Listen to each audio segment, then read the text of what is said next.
Everyone, welcome back to my channel দীপিকার রান্নাঘর। তোমরা সবাই কেমন আছো? আশা করছি সবাই ভালো আছো। আমি খুব একটা ভালো নেই, কাল থেকে আমার শরীরটা খুবই খারাপ। তো আজকে যাব ডাক্তারের কাছে। তোমাদের দাদাভাই আমাকে ডাক্তারের কাছে নিয়ে যাবে। তো এখন বাজে সকাল 9টা। আর বড়োদেরকে প্রণাম আর ছোটোদেরকে ভালোবাসা জানিয়ে আজকের ব্লগটা এখন থেকে শুরু করছি, একদম সকাল সকাল। তো অবশ্যই তোমরা কন্টিনিউ করো ব্লগটা। জানো তো কিছুদিন ধরে আমার শরীরটা খুবই খারাপ, মানে পেটে ব্যথা হচ্ছিল, হালকা হালকা হচ্ছিল বলে আমি অতটা গুরুত্ব দিইনি। কিন্তু কালকে রাত্রে এতটা পেটে ব্যথা হয়েছে যে আমি ঘুমোতে পারিনি। তো তার জন্য তোমাদের দাদাভাই বলছে চলো চলো সকালবেলা উঠে আগে ডক্টরটা দেখিয়ে দিই। তার জন্য ও 7টার সময় গিয়ে নামটা লিখিয়ে এসেছে। তারপরে বলছে এখন 8টা 9টা বাজছে, তাহলে রেডি হয়ে নাও, আগে ডক্টর দেখিয়ে দিচ্ছি। কি হয়েছে না হয়েছে ডাক্তারের কাছে না গেলে তো বোঝা যাবে না। তো যাই হোক, দেখো আমি উপরে একটা টপ পরে নিলাম আর নিচে একটা লং স্কার্ট পরে নিয়েছি, যেহেতু অতিরিক্ত গরম ফেলেছে। আর ঘরের কাছেই আছে, তো এই ড্রেসেই চলে যাব। আর এমনি তো একটু জ্বর করছিল, শরীরটা ম্যাচ ম্যাচ করছিল, ওয়েদার চেঞ্জের জন্য হয়তো। তো সব দিক থেকে আমার শরীরটা খুবই খারাপ আজ কিছুদিন ধরে, যার জন্য আমি প্রতিদিন রিলসও শ্যুট করতে পারি না, কোনো দিন ছেড়েও দিই।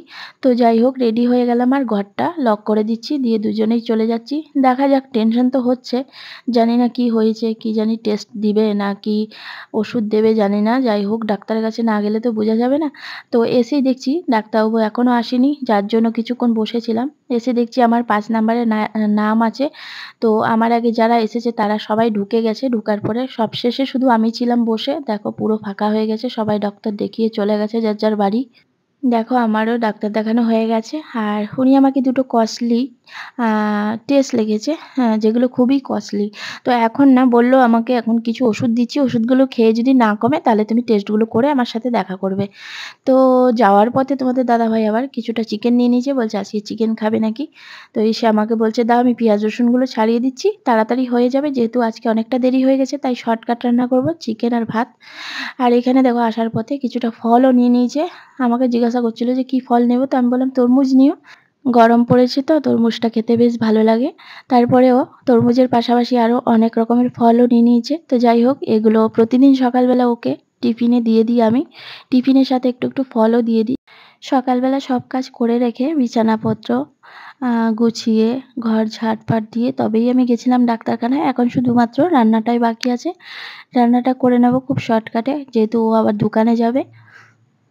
আর এখানে দেখো ডাক্তারবাবু আমাকে যে ওষুধগুলো দিয়েছে, এখান থেকে এখন একটা খেয়েছি, একটা খেতে বলেছে। তো এই ওষুধগুলো বললো আমার প্রতিদিন দুবেলা করে চলবে, দুপুরে আর রাতে। এই দুটো ওষুধের যা না দাম আছে তার থেকেও বেশি দাম ওই সাদা যে ট্যাবলেটগুলো দেখছো, ওইগুলো 10টা ট্যাবলেটের দাম 600 টাকা। তো যাই হোক, এই ওষুধগুলো আমাকে খেতে হবে। আর রান্নাঘরে চলে এলাম, তো ভাতটা অনেকক্ষণ আগে বসিয়ে দিয়েছি, তাই ভাতের ফ্যানটা জ্বলিয়ে নিচ্ছি। আর এদিকে চিকেনটা কষছে। আসলে কি জানো তো বন্ধুরা, আমি না জীবনে কোনোদিন স্বপ্নেও ভাবতে পারিনি যে আমার এরকম মানে এতটা মানে বিরক্তিকর পেটে ব্যথা হবে সেটা, বা শরীর অসুস্থ হয়ে যাবে। অ্যাকচুয়ালি কি জানো তো, আজকাল মানুষের কোনো গ্যারান্টি থাকে না কখন কার কি হতে পারে বা হবে, কেউ জানে না গো, কেউ জানে না। কিভাবে যে কার কি হয়ে যাবে কেউ জানে না। আমি কালকে সারা রাত তো ঘুমাতেই পারি না, এতটা পেটে ব্যথা হয়েছে আমার যে আমি খুব অসুস্থ হয়ে পড়েছি। তার জন্য তোমাদের দাদাভাইও কিন্তু ও জেগে জেগে রাত জেগে জেগে আমাকে জল দেওয়া, ইয়ে করা, বাইরে নিয়ে যাওয়া এসব করেছে, ও ঘুমোয়নি। তো যাই হোক, তোমাদের দাদা বলছিল চিকেন কষা দিয়ে ভাত খাবে, তাই উঠিয়ে নিয়েছি। আর রান্নাটা মোটামুটি হয়ে গেছে, এবারে স্নান করে নেব।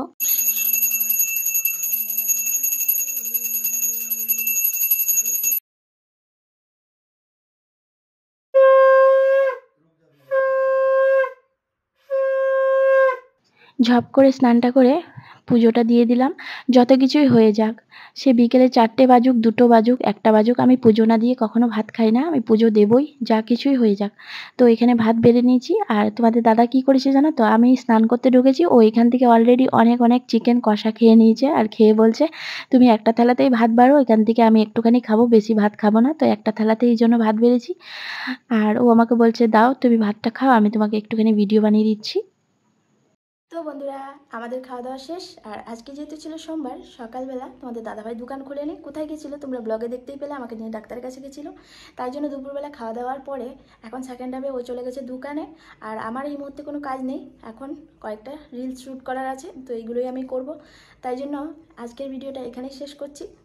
আমার ব্লগটা তোমাদের কেমন লেগেছে অবশ্যই কমেন্ট করে জানিও। ভালো লাগলে চ্যানেলটাকে লাইক কমেন্ট করে সাবস্ক্রাইব করে দিও। আর আমার ব্লগগুলো তোমাদের ভালো লেগে থাকলে তোমাদের বন্ধুদের মধ্যে শেয়ার করে দিও। আবারও ফিরে আসবো দারুণ একটা ব্লগের সাথে। ততদিন ভালো থেকে সুস্থ থেকো। ধন্যবাদ। টাটা।